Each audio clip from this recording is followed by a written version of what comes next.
Hi, welcome back to the Moonlit Circle. I'm Gwendie Belle Moone, and today's video is a pretty big one. It's a heartfelt one. It's a whole life update wrapped in moonlight and a little chaos. So let's just be honest. Take a look here. This is the first time in my entire life where my own health has actually created a barrier between me and the people that I love, and I don't like that. I'm stubborn. I like being in full control of my own body, my decisions, and to some extent, my environment. But these last few weeks have really humbled me in a way that I didn't see coming. The dizziness from the fall. And then thereafter was the aftermath of some cyclic vomiting spikes, some severe dehydration, fatigue, dizziness, vertigo, still a little ongoing. And it forced me to slow way down. Not to mention several ED visits. So, when I say I was forced to slow down, it certainly wasn't in any sense of a poetic way. It was more literal. It was more like either you sit down or you're gonna fall down, kind of a way. And yet there was some real beauty in that, because I got to experience something I've never really allowed myself to before. I got to fully surrender to my husband's care, and I mean full on soft era. I didn't have to track the parking spot at the ED. I didn't have to listen for my name to be called. I didn't map out a plan on how to get to a new hospital that we didn't use before. I didn't have to organize the steps. I didn't have to anticipate the emergency. He had it. He had all of it. And I trusted him completely. And we're going to talk a little bit more about that later and how that made me feel, especially with this new article floating around, titled Having a Boyfriend is Embarrassing Now. No. Spoiler. As a true blue husband's girl, I have some strong opinions on that article. But first, let me tell you what's happening with the channel and with me, because this Sunday actually marks the release of something I've been building quietly for months. It did get a little postponed with the fall and the post-fall issues. So if you haven't already subscribed, well, come on, go ahead and subscribe. You want to stay in tune with the Moonlit Circle. This is the place to do it. But before we begin, I do really want to offer a very important disclaimer about what this world is going to be. I'm not a psychiatric specialist or a mental health professional. I'm not here to diagnose anyone or tell you what your brain or your relationships mean.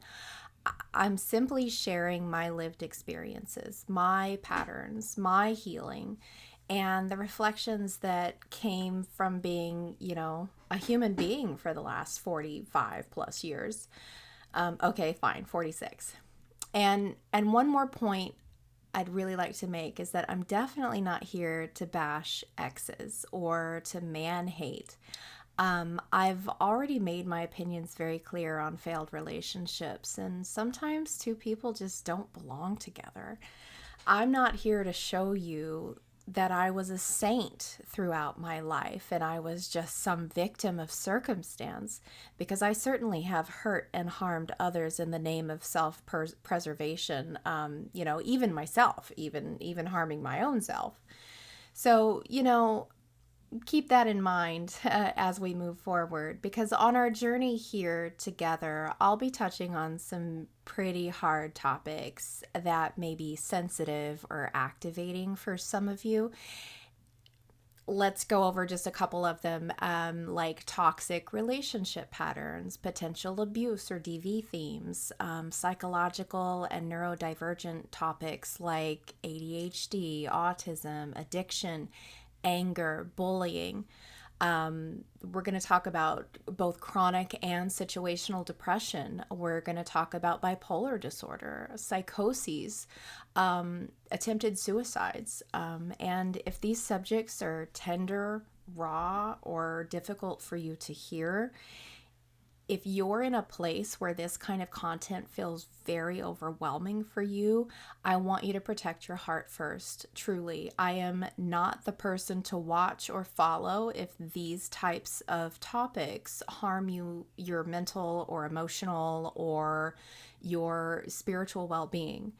You can always step away, mute, block, unsubscribe, whatever protects your peace. And I will never take it personally, because that's what we're doing here. We're here to take care of ourselves before anything else, because that's where the true magic happens. You have to know yourself. You have to honor yourself before the rest comes. And that's the whole point of this circle of friends and family.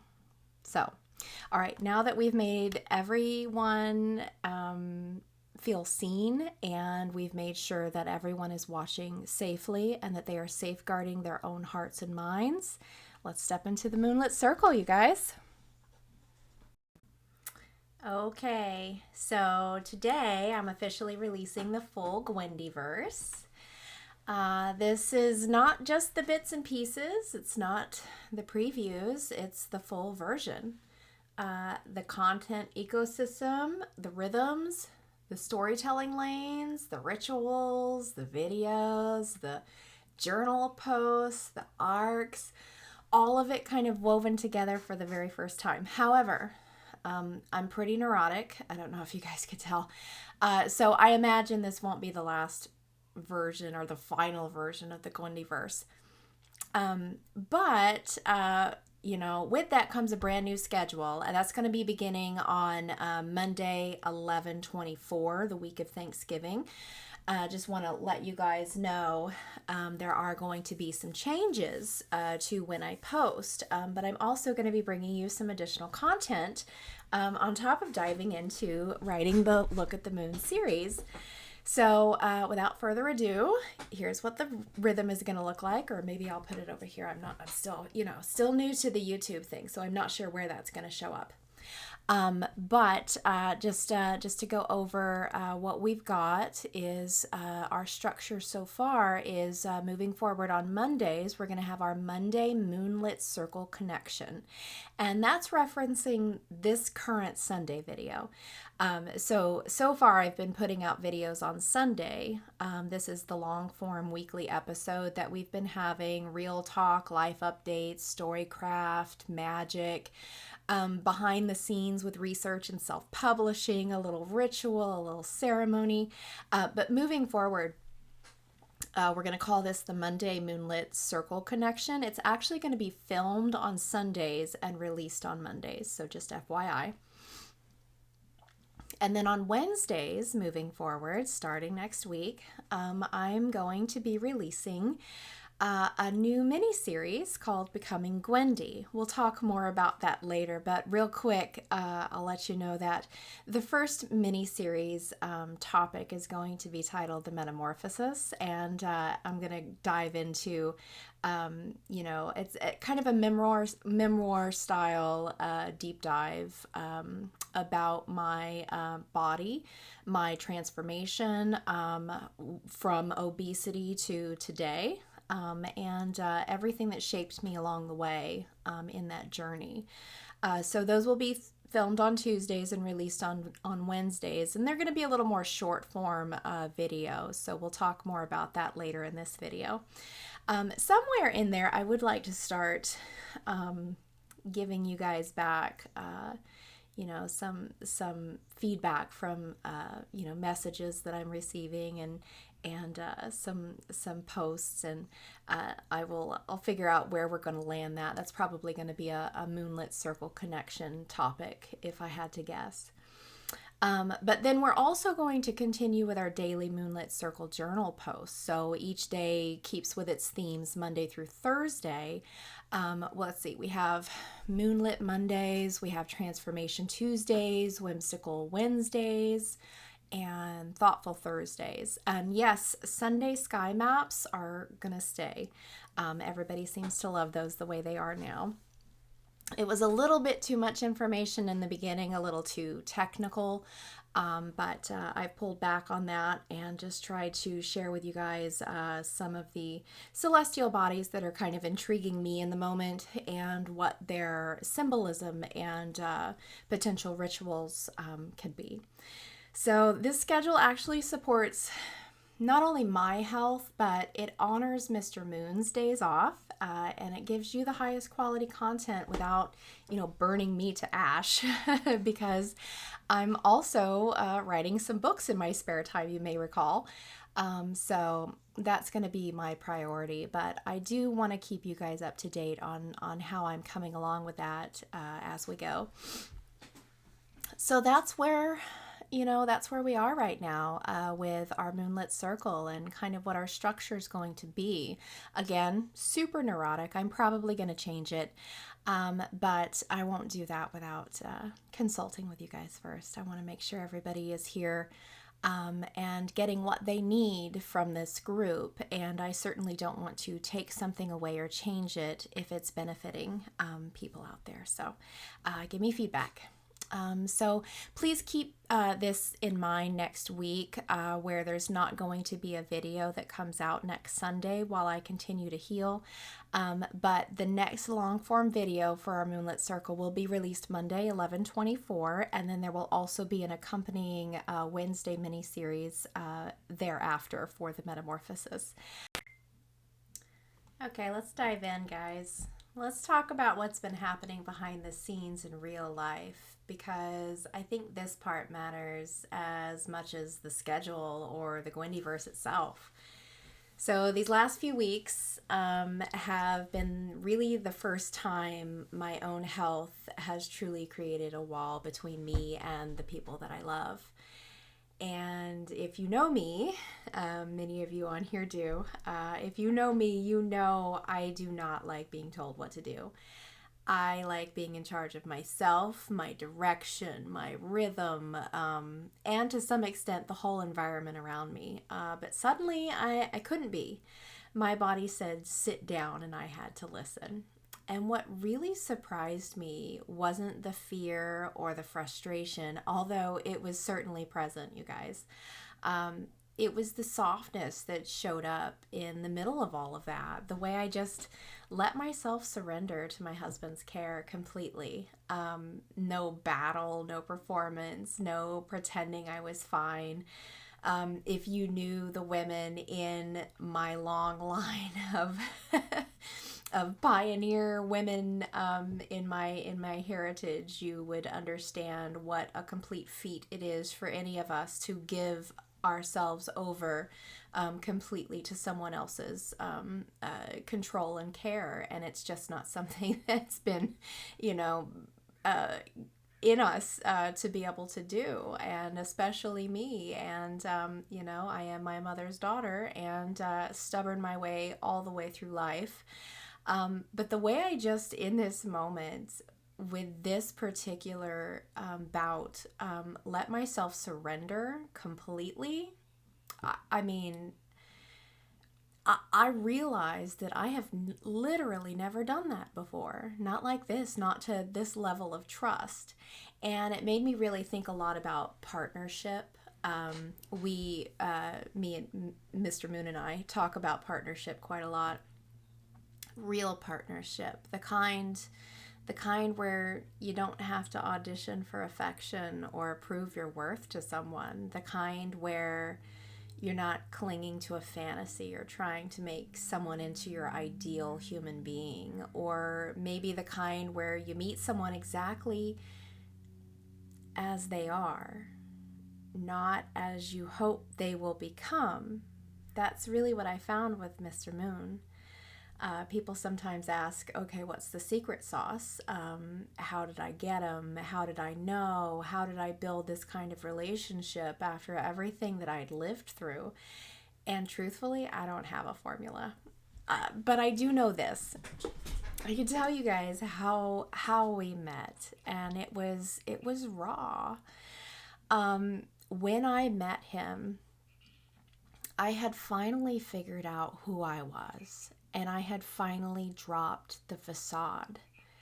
I wasn't performing a version of myself anymore. I wasn't shaping myself around someone else's desires or expectations. I wasn't trying to take someone and mold them into a safe person for me.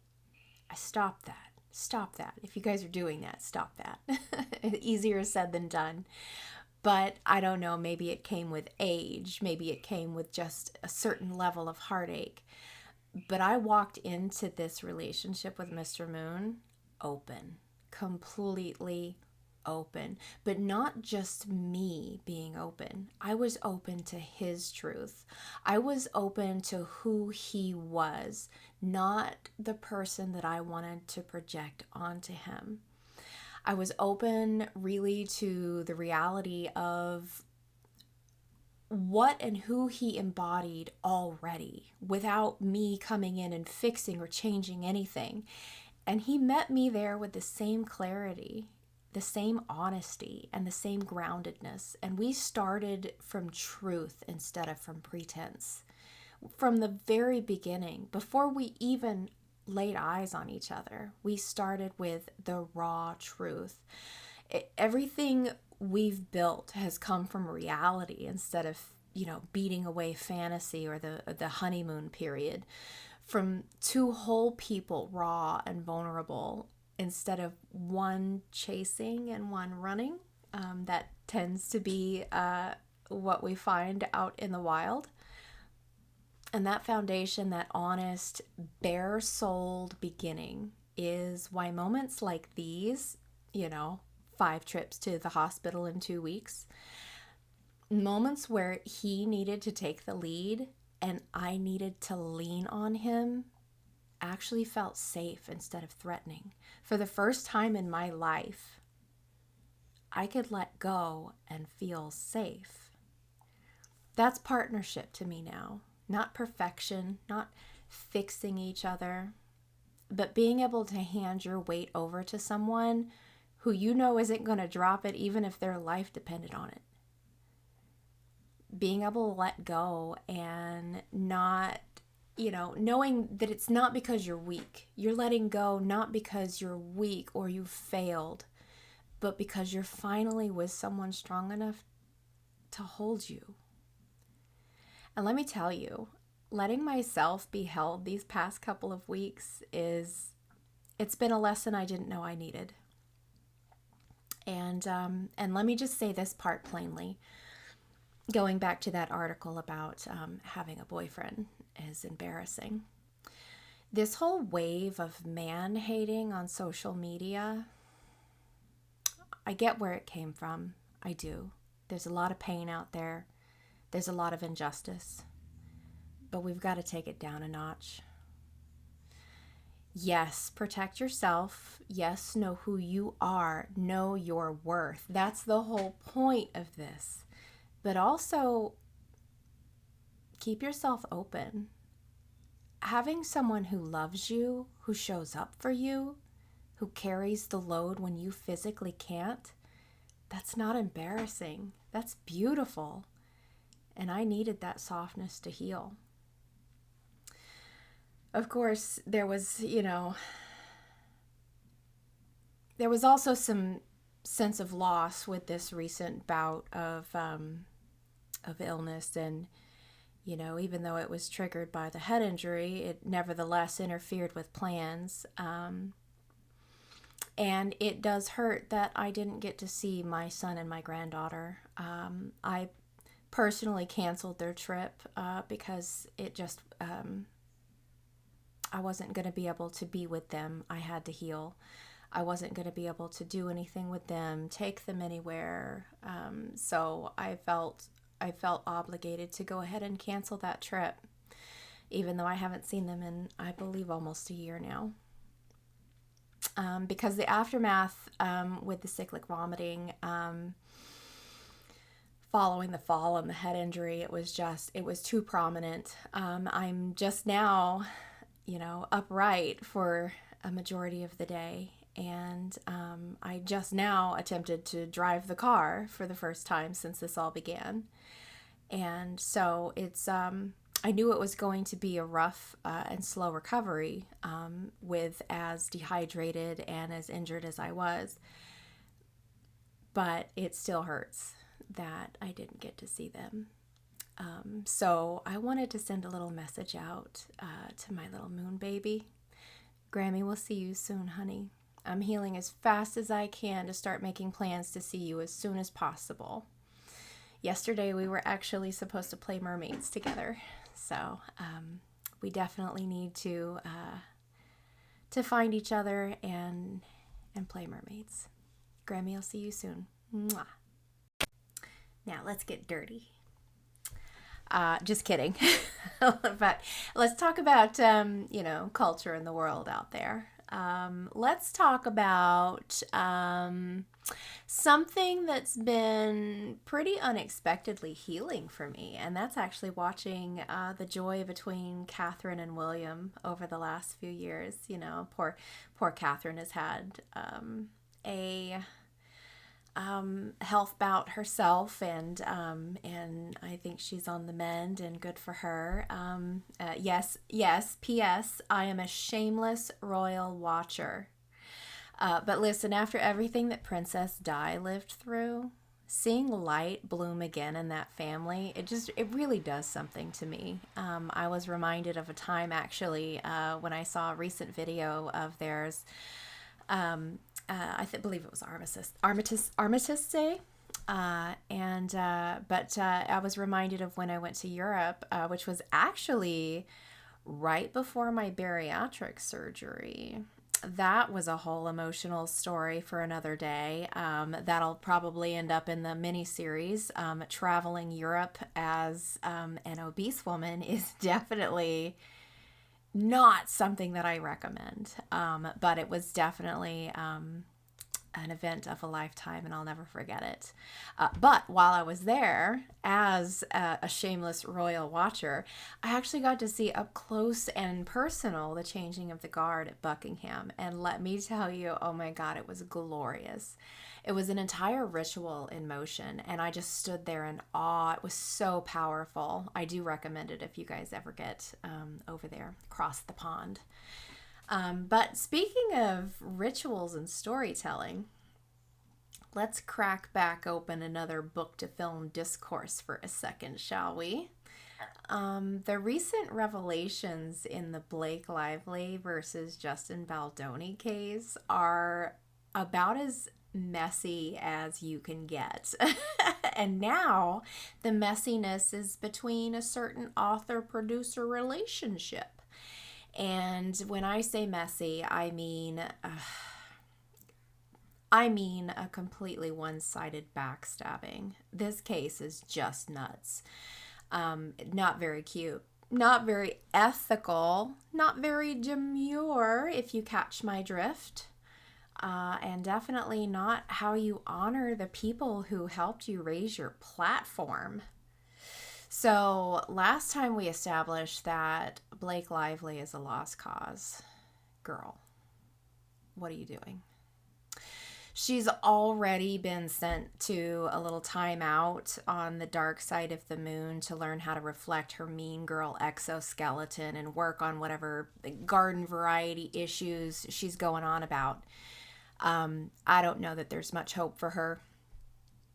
But after seeing everything come out just in the last day or two about this case, I think Blake deserves some company in timeout. Let's add to the dark side of the moon anyone who has knowingly and willingly backstabbed a person who supported and upheld them. Let's start there. Backstabbers. You are hereby banished to the dark side of the moon. Time out. Go work on yourselves. Like touch some grass or something. Get a grip. So I'm actually working on a central website for you guys, and I'm thinking we should keep a running list of the dark side of the moon crowd there, you know, to remember who they are and what they did for prosperity's sake. Also, hashtag justice for Justin. I'm pretty sure he's coming out on top of this now, finally, now that they're able to release all the information. And can I just say quickly, Blake, you effed around and found out. You literally picked on the wrong guy. Like, why would you pick the nicest guy on the planet to bully and claim sexual harassment? I don't get it. I don't get it. So anyways, I won't drag other individuals in this case. I named names in my last video if you're curious. There's actually plenty of others talking about this this case all over the internet. It was supposed to go to trial, I believe, in May 2026, but I highly doubt it gets there. I think we're done. I think we're donezo at this point. But I will critique the industry patterns again because I am seeing this, and you know, far be it from me to support Colleen Hoover at this point, but I do have something to say. When you take a deeply emotional, heavily layered romance novel and you strip it down to fit a 2-hour sensory overload, of course you're going to lose the marrow of the story. It's not rocket science. Books just breathe differently than movies. We talked about this last time. Even outside the romance genre, this can actually be applied to several heavily emotion-filled storylines. I mean, think of Frankenstein. Well, okay. Throughout history, if anyone was ever going to get close to capturing the full raw emotion of Frankenstein and his monster, it was certainly going to be Guillermo del Toro. Good on you, mate. The critics are going wild. If you love myth, monsters as metaphors, rich visual storytelling, this one actually lands pretty well. But if you prefer like a tight plot-driven horror, thematic, emotional, and the thematics and emotional slant here are really going to be disorienting. So I don't recommend it if that's what you're into. But more importantly than the absolute brilliance of Guillermo del Toro, have you read the book? If you haven't read the book, what are you doing? Go to the library. It hits the soul. It is soul crushing. No screen adaptation has ever or will ever be able to capture that ache, that creation, that horror of becoming something built from scraps of pain. Sound familiar? Sidetrack note, remind me one day to tell you about my passions for libraries. Oh my God, just the smell of a library, just the smell alone. But honestly, you know, sometimes I kind of feel like that, like, you know, like Gwendy is Frankenstein's monster, just stitched together from every little version of me I built in the dark and secret shadow work. You know, the bits and pieces that I slopped together from the pile of grief and survival on the floor. You can't reduce that down to a 2-hour flick and expect it to translate. You just can't. Or at least it won't translate well. But that's just my opinion. So I wanted to share something with you guys today. Something that has been a survival tool of mine for a really long time, and I had to use it recently with this recent illness and injury. I want to share with you ASMR. If you're new to it, it stands for Autonomous Sensory Meridian Response. What does that mean? I don't know. ASMR is, you guys will find it all over the internet, all over YouTube, but it's actually a sensory relaxation experience, and some content creators have taken it to an amazing artistic level, and they use different sounds to create tingles and a sense of relaxation that calm your whole nervous system. And it's actually gotten me through multiple cyclic vomiting cycles. While it doesn't stop the cycle, it does help to relieve the anxiety that comes along with it. And professionals, they really don't know fully how ASMR works on a scientific level, but they do know a few things about it. So there's just something about those soft, repetitive sounds and gentle visuals that kind of switch the brain to a rest and settle type of a mode. It kind of turns it down, turns the lights down, turns a dimmer on. A lot of researchers think that it activates the same pathways tied to comfort, bonding, safety, the same brainwave circuits that light up when someone, strokes your hair. You remember when you were younger and you guys used to play with each other's hair and braid each other's hair, and how that would give you these soft little tingles? That's ASMR. Or when someone speaks to you softly, there's some pretty good research talking about how this effect is actually created by a mother cooing to her baby. Some studies actually show how it lowers heart rate, quiets the stress centers in the brain. It can even increase activity in areas that are linked to calm, connection, and emotional regulation. So sounds like a winner to me. And honestly, you can't overdose on ASMR videos, so have at it. Those little brain tingles that people talk about, not everybody gets them, but the people who do swear by them. They're basically your nervous system kind of exhaling, kind of releasing some excess energy. It's a physical sign that your body is shifting into a calmer state, and your autonomic nervous system is coming down. And honestly, in the middle of a vomiting cycle, or even in an anxiety spiral, or just if you've had a really hard night, that kind of relief feels like a miracle. So I do encourage you guys to check it out. There are literally thousands of content creators on the internet showing ASMR videos of all different kinds, tapping, brushing, talking. Some even set up little medical scenarios. Those are personally my favorite. As a nurse, it really calms me to watch those. And some of them are even a little educational. My favorite creators are actually Latte, Chili Bee, ASMR, and Jelly Bean Green. I'll add their links down in the description if you guys would like to go check them out. But literally, if you just type in ASMR into the YouTube search, you're going to find a whole world open up to you. Give me some feedback. Let me know if you guys have never tried ASMR before. What do you think about it when you go watch a couple of videos? I would love to know. But here's also, a little disclaimer to go with that.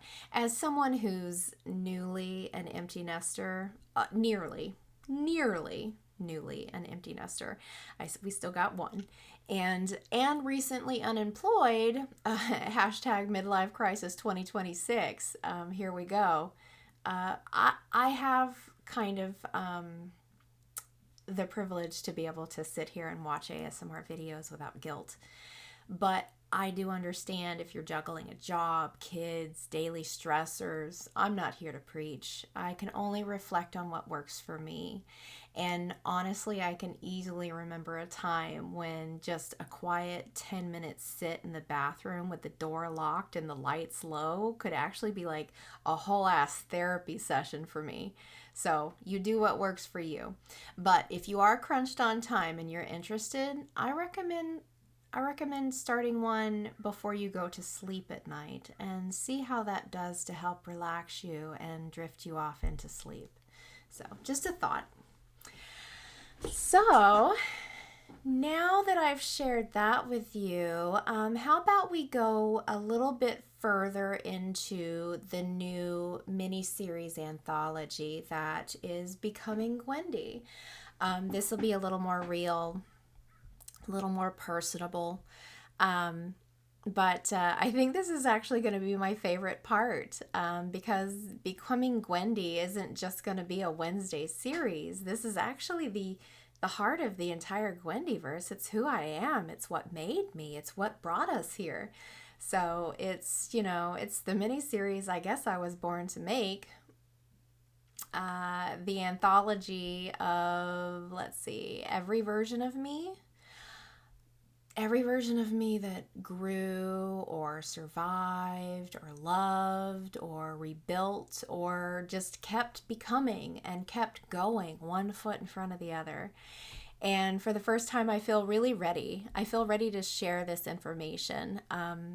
Not because life got easier all of a sudden, although unemployment so far has not been a very easy task for me since I decided that the first thing I wanted to do was to injure myself and go to several ED visits. But because I finally dropped the facade, I was able to drop the facade of who I was for a relationship for my husband 10 years ago. And over the course of that 10 years, I dropped the rest of the facade. This is me. You guys get the raw Gwendie now. I'm not performing strength anymore. I'm living it. I actually feel confident now. I'm not just pretending to be fearless. I'm showing you what courage looks like when it shakes a little too. It doesn't always have to be 1,000%. Sometimes you can still succeed and still move forward and still be ready even though you're not. You can do it. And honestly, I ask myself sometimes if I'm main character enough for this. And I have had a few evenings laying in bed, staring at the ceiling, going, is this really what you want to do? Do you want to put yourself out here like this? And my answer comes back every time. Oh yeah. As a Leo, I'm definitely ready for this. I'm definitely main character enough for this. I'm lived enough. I'm survived enough. I'm loved enough. And I am damn well stubborn enough to do this. And so, my whole life really has been kind of a series of, well, I guess we're doing this now. Let's see. What have I jumped in head first for? Motherhood. Well, actually, I kind of tripped into that one, but also one of those oops things. I guess we're doing this now. College as an adult, jumped in head first. Nursing, jumped in head first. Moved out of state twice, jumped in head first. Changing careers again. Here we go. Let's do it. Learning to cook. Well, okay, technically I'm still working on that one. Don't rush me, but I'm getting there. But Becoming Gwendie, this is the leap that I've been building towards for years. This anthology is everything I've lived through, shaped into story. It's not just going to be about the metamorphosis, although we'll start there. But once we're done going through the metamorphosis and how my obesity journey came to a conclusion, then I have other topics that I would like to go over with you guys, although that one's probably going to take us several months to get through. But I want to go over other anthologies with you guys. I want to do a mini series about how I becoming an author. I want to do a mini series about deciding to become a nurse and my own personal struggles with illnesses and resilience and the other side of healing, finding my archetype, the magic and the moonlight. There are so many things that I want to go over with you guys, but we're going to start with the metamorphosis. And every Wednesday, we're going to open a new chapter on that. I'll try to keep it as linear as possible. I don't want to bounce back and forth on that journey for you guys. I know some of you are going to be interested only in that mini series, and so I will have that separated out in my YouTube channel for you if you would like to just watch the metamorphosis. But every episode, another facet of who I've been, who I loved, who I lost, who I became, That's going to come about over time. And so let's start with the metamorphosis. So I'll be sharing really like the full arc of my transformation, from start to finish, not just the numbers, but the emotions along the way, the identity shifts, the grief. Did you know that you grieve yourself when you transform? I grieve who I was. I do. I miss her. She was a comfort to me. So I'll go over that with you, and even the rebirth that came with it. For context, for anybody who's interested in the stats, I'm currently 46 years old. I'm 5'6". My very heaviest weight at the age of, I believe, 19 was 380 pounds, and I was a size 5 to 6X. And when I began this particular journey of change, approximately 3 years ago, I started at 315 pounds, and I was a size 26 to 28 in women's. Today, I've achieved weight loss to 175 to 180 pounds, and I'm wearing a size 13 in my beloved Judy blue jeans. So I imagine that would equate to a size 14 for most other retailers. But the real metamorphosis has always been happening on the inside. Like it never had anything to do with the numbers or the stats. I've been, non-scale victories the whole way, and my husband has also made sure to help me focus on those and make sure that I'm not just staring at the scale. In fact, Mr. Moon had a lot of opinions about surgeries, and his preference would have been for me to be safe without surgery. So I'll go over that as well throughout the metamorphosis, how Mr. Moon felt about this and how he dealt with it as a partner. I think it's important to share that part of the story and the journey.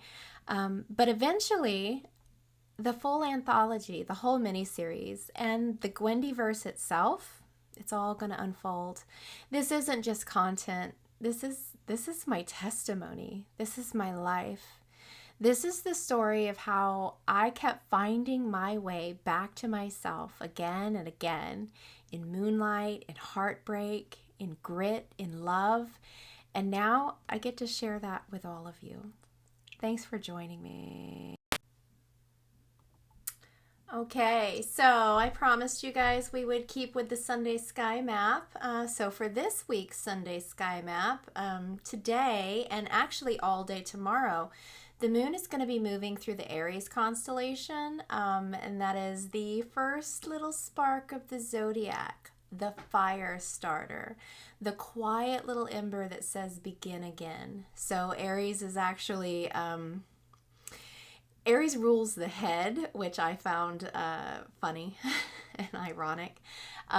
So honestly, it feels very on theme for my recent head injury and healing and everything my mind has been processing these last couple of weeks. It's Aries as a constellation is actually really faint in the night sky. It's kind of like a little curved spark, and its meaning is anything but small, though, even though it is pretty faint in the sky. In mythology, Aries actually represented protection, courage, and the moment you finally take that first step forward to something new, even if you don't feel ready yet. Sound familiar? So for the Moonlit Circle, Aries is actually whispering something like, you don't have to run. You just have to begin. What's that old proverb? The journey of 1,000 miles begins with one step. Something like that. So this week's sky ritual, if you guys head over to the Moonlit Circle on Facebook, you'll see that posted later on. It's actually about placing a hand on your forehead and breathing warmth into your thoughts and asking for the courage to begin again. And even if this step is teeny tiny, it's such a teeny tiny thing to do, there's big magic in that symbolism. Sometimes that's all it takes to change the direction of your entire story. Just one tiny little shift, one tiny little thought, one tiny little symbolic measure.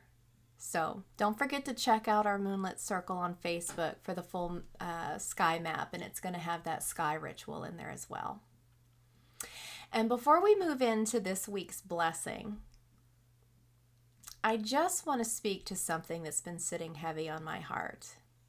A lot of people I love, and a lot of you are watching, are going through some really tough chapters right now. And I want to just reach through this screen and take it all away. I've got friends and family walking through cancer diagnoses, some just beginning treatment, some deep into the fight, and some trying to remember what strength even feels like after the body betrays them for a while. I've got loved ones recovering from surgeries right now. I've got loved ones traveling across the globe. I've got loved ones learning to trust their bodies again, learning to stand without wincing, learning to hope without holding their breath. And I've got people starting brand new health journeys in my life. The kind where you're excited and terrified at the same time, because healing asks you to change everything, to be accountable, and to surrender almost nothing. And honestly, it feels like everywhere I turn, someone I care about is carrying something very heavy right now. I know many of you are too. So I wanted to speak directly to that and to you before we step into this week's ritual, because the sky may be really vast, but the human heart is small and tender. It's such a tiny and fragile little organ. And none of us were built to bear these chapters alone. So place your hand on your forehead. Let's carry this with the Aries symbolism. May strength rise in your bones. May clarity settle in your mind. May softness find you exactly when you need it. And may you be surrounded by people who carry you when you cannot walk. And to my sweet little moon baby, Grammy loves you so much, Bean. I'll see you soon, I promise. And to my beautiful Moonlit Circle friends and family, we begin the new schedule on 11/24. I can't wait to see you guys. And I'll see you for Monday Moonlit Circle Connection very soon. Don't forget to like and subscribe to get notifications for upcoming discussions. And don't forget to go check out the Sunday Sky Map over on Facebook. Keep dreaming, keep wondering, and keep glowing, moonbeams. And keep becoming. See you guys next time.